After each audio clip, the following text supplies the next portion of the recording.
మగధ దేశపు మహారాజు రాజసభలో కూర్చుని ఉండగా ఆలస్యంగా వచ్చిన మంత్రిని చూసి, మంత్రి ఎందుకు ఆలస్యంగా వచ్చారు అంటూ గదమాయించాడు.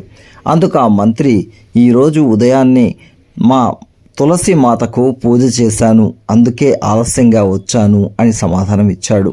వెంటనే రాజు విడ్డూరంగా నవ్వుతూ, తులసి మొక్క నీకు మాతనా? ఎవరక్కడ?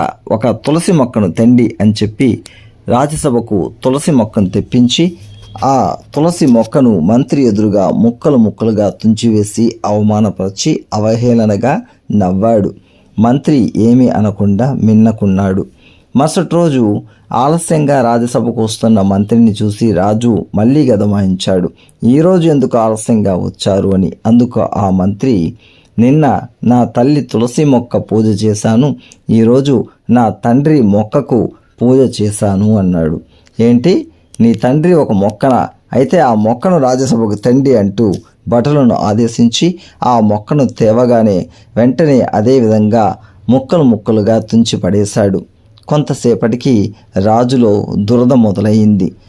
ఆ రాజు ఎవరికి కనిపించకుండా ఫస్ట్ దురదను గోక్కోవడం మొదలుపెట్టాడు. కొంతసేపటికి దురద ఎక్కువ అవడంతో మొత్తం బట్టలు విప్పి నేల మీద పడి దొర్లాడుతూ గోక్కోవడం మొదలుపెట్టాడు. అయ్యా మంత్రి, ఏం చేశావు? ఈ దురద, ఈ మొక్క ఏంటి అని అడిగాడు.